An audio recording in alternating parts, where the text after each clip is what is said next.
Hospital में जो सुविधाएं दी गई हैं उसके साथ साथ स्पीच थेरेपी की भी यहाँ पर सुविधाएं दी गई है, जिसके लिए हमारे नीरज जी यहाँ पर सेवाएं दे रहे हैं। नीरज जी, स्वागत है आपका हमारे स्पेशल शो में। Thank you. तो फर्स्ट मैं आपका बहुत बहुत धन्यवाद करना चाहता हूँ कि हिंद हॉस्पिटल में अब स्पीच थेरेपी की सुविधाएं शुरू हो गई हैं। ठीक है, स्पीच थेरेपी में बहुत सारे बच्चे जो बोल नहीं पाते, जो जन्म से सुन नहीं पाते हैं, उनको बोलना नहीं हो पाता है। साथ साथ बहुत सारे बच्चे होते हैं जिसमें कि बिहेवियर चेंजेस आते हैं, लाइक ऑटिज़म, ठीक है, and ADHD, attention deficit disorder, like कि बहुत सारा बच्चा जो है ना किसी चीज़ के प्रति ध्यान नहीं देता है, कोई काम ठीक ढंग से कर नहीं पाता है। तो उन सारे बच्चों का यहाँ पे इलाज शुरू हो गया है। ठीक है, तो जल्द से जल्द आप लोग आए यहाँ पे और ट्रीटमेंट की सुविधा लें। वैसे क्या कहना चाहेंगे जो बच्चे तुतलाकर बोलते हैं, जो अक्षरों में जैसे टैंका है उनसे नहीं बोला जाता या कोई और अक्षर नहीं बोला जाता, क्या कहना चाहेंगे कि स्पीच थेरेपी एक ऐसी कारगर चीज़ है जिसके साथ बच्चों को महीना या 2 महीने के बाद वो बच्चे बिल्कुल बढ़िया बोलने लग जाते हैं? बिल्कुल। स्टैमरिंग स्पीच, जैसे कि जो बच्चे हकलाते हैं या तुतलाते हैं, साफ नहीं बोल पाते हैं, मिस आर्टिकुलेशन होता है, एक शब्द का उच्चारण वो सही से नहीं कर पाते हैं, तो स्पीच थेरेपी लेने से 3-4 महीने तक में बच्चा ठीक बोलने लगता है। इट इज़ ए प्रैक्टिस, ठीक है ना। ये स्पीच थेरेपी एक प्रैक्टिस होती है, जो हम कुछ टेक्निक्स होती है जो हम आपको बताते हैं, जो पेशेंट को बताते हैं, पेशेंट खुद इस चीज़ को करता है तो वो धीरे धीरे साफ बोलने लगता है। स्टैमरिंग ये परमानेंट कुछ चीज़ नहीं होती है, धीरे धीरे ख़त्म हो जाती है। ठीक है, ये 100% क्योरेबल है। ठीक है डॉक्टर साहब, और क्या क्या फैसिलिटीज़ अवेलेबल हैं? जैसे जो ओल्ड एज लोग हैं उनको कम सुनाई देता है, वो लोग भी आपके साथ अटैच हो सकते हैं? जी बिल्कुल। जो लोग कम सुनते हैं, जिनका सुनाई कम हो गया है, एज के अकॉर्डिंगली हो या उम्र बढ़ने के साथ कम हो गया हो, या जो बच्चे जन्म से नहीं सुन पाते हैं, उनका भी इलाज आज के डेट में संभव हो गया है। बहुत सारी नई नई टेक्नोलॉजी आई है, हियरिंग डिवाइसेस आई हैं, इनविजिबल इन कैनल, कान के अंदर बिल्कुल सूक्ष्म सी डिवाइस आती है जो बाहर बिल्कुल भी नहीं दिखती है, या फिर कान के बाहर वाली मशीन है, वो आपको कानों का टेस्ट करने के बाद पता लगता है कि आपको कौन सी डिवाइस सूट करेगी। उसके अकॉर्डिंगली जो RCI certified audiologist and speech therapist होते हैं, आपको बताएंगे कि ये डिवाइस आपके लिए सूटेबल है, एंड प्रॉपर फिटिंग के बाद आप सुन पाएंगे प्रॉपरली। इसमें कोई ना होने की संभावना नहीं है।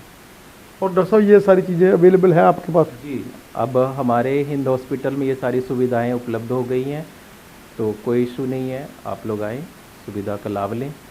कोई भी कान की मशीन लगानी है आपने, आपको कम सुनाई देता है, आपको कोई प्रॉब्लम है, मशीन तो लास्ट रिजॉर्ट है। डॉक्टर साहब पहले कोशिश करते हैं कि आपको मेडिसिन के साथ, आपको थेरेपीज़ के साथ ठीक हो जाए। अगर नहीं हुआ तो हर तरह की मशीन भी यहाँ पर अवेलेबल है। जी बिल्कुल। कुछ जो कम सुनने वाली जो दिक्कतें होते हैं, कुछ नेचर इन एक्वायर्ड होते हैं, जैसे कह लो कि कुछ जन्म के बाद हुआ हो, या किसी का कान का पर्दा फटा हो, या किसी को बार बार इन्फेक्शन बन रहा हो, उसके वजह से कानों का सुनना कम हो जाता है। तो आप सबसे फर्स्ट कंसल्ट कीजिए डॉक्टर से। डॉक्टर आपको सही सलाह देंगे, सही ट्रीटमेंट करेंगे, उसके बाद ही आप मशीन लगाने की कोशिश करें। मशीन डॉक्टर साहब ही बताएंगे आपको कौन सी मशीन लगानी है, कैसी लगानी चाहिए। अपने मन से कभी भी मशीन खरीद के नहीं लगानी चाहिए, क्योंकि सुनाई का जो लेवल होता है, सुनाई का जो पावर होती है, वो इनविजिबल होती है, वो हमें बोल करके देख करके पता नहीं लगता है।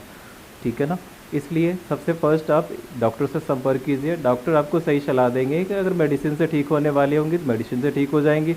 आइदर आपको जो भी नेक्स्ट आपका इलाज होगा, ट्रीटमेंट होगा, आइदर ऑपरेशन, आइदर आपका hearing aid, that will be do for you. जैसा आज के यंग ब्लडर्स हैं जो वो कान में स्पीकर लगे होते हैं, सैर कर रहे होते हैं, घूम फिर रहे होते हैं, क्या ये मतलब आपकी स्पीच थेरेपी के लिए ये चीज़ें सही हैं? एक्चुअली सर, जो आपने सवाल किया है हमसे कि कान में ईयरफोन लगाना या फिर गाने सुनना या फिर डीजे के सामने ज़्यादा देर तक रहना, ये सारे सर ये इतने लाउडर साउंड होते हैं। दूसरी चीज़, हमारा कान के अंदर जब हम ईयरफोन लगाते हैं तो ये कानों के पर्दे को ज़्यादा से ज़्यादा वाइब्रेट करता है, उतनी ही तेज़ गति से हमारे कानों के अंदर साउंड्स भी पहुंचता है, तो सो दैट कि ये अगर ज़्यादा देर तक अगर आप यूज़ करते हैं तो इससे आपके कानों की शक्ति को नुकसान हो सकता है, आपकी सुनाई की शक्ति कम हो सकती है, आइदर आपके कान में कुछ अलग तरह की बीमारियां हो सकती है, जैसे कानों में झनझन सी आवाज़ होना, सीटी सा बजना, या कानों का पूरी तरह से डिफनेस हो जाना, ऐसी बीमारियां होने की संभावनाएं रहती हैं। ठीक, तो इसलिए ऐसी चीज़ ऐसा काम ना करें, कानों में बराबर रेगुलर हेयरफोन ये सब ना लगाएं, सही रहेगा आपके लिए। जैसे स्विमिंग करते हैं जो लोग, क्या कहना चाहेंगे उनके लिए? हाँ, एक्चुअली जो स्विमिंग करते हैं तो मेरा सलाह ये है कि जो स्विमिंग करते हैं उनके लिए एक स्विमर ईयर प्लग्स आती हैं, वो स्विमर ईयर प्लग्स लगा करके वो स्विमिंग करें तो उससे कानों के अंदर पानी नहीं जाएगा, तो उनके कानों के अंदर इन्फेक्शन नहीं बनेगी। समटाइम्स बहुत सारे केसेस में ऐसा देखा गया है कि किसी को कान में अचानक से पानी गई है और उसके वजह से उनका एक कान बंद हो गया है, सुनाई कम देने लगा है अचानक से, ये एक इन्फेक्शन को क्रिएट करता है, ऐसा ना हो। स्विमर ईयर प्लग्स आती है, वो कस्टमाइज्ड भी होते हैं, कान का माप लेकर के भी बनाया जाता है, कुछ रेडीमेड्स भी आती हैं, तो वो आप लगा सकते हैं। वो आप और वो यहाँ पर अवेलेबल है आपके पास?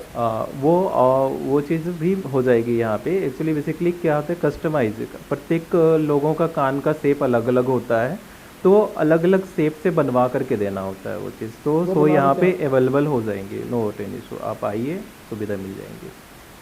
डॉक्टर साहब, ये एक वरदान है।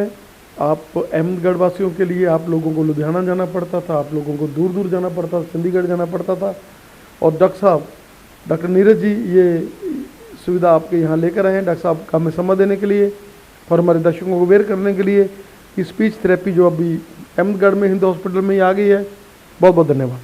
हाँ, आपका भी बहुत बहुत धन्यवाद, पंजाबी चैनल वालों का बहुत बहुत धन्यवाद। हिंद हॉस्पिटल में आज से ये सुविधाएं शुरू हो गई हैं, स्पीच थेरेपी बहुत ही अर्ली एज में कराना होता है, जो कि सुविधाएं अब हिंद हॉस्पिटल में हो गई है, ताकि बहुत सारे जो पेरेंट्स होते थे, दूर जाना उनके लिए संभव नहीं हो पाता था, रोज़ाना ट्रीटमेंट लेना संभव नहीं हो पाता था, तो बहुत सारे बच्चे इस वजह से दूर हो जाते थे, या इधर वो सही रूप से डेवलप नहीं हो पाते थे, नॉर्मल नहीं हो पाते थे।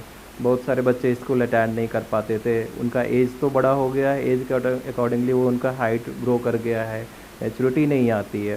तो स्पीच थेरेपी सही वक्त पे कराने से बच्चा बिल्कुल ठीक हो सकता है, आपका बच्चा नॉर्मल अटेंड कर सकता है, इसे एवरीथिंग समझ सकता है, आप जैसा उनको बोलेंगे उसको वो प्रॉपरली रिस्पॉन्ड भी करेगा, अगर सही वक्त पे आप स्पीच थेरेपी लेते हैं।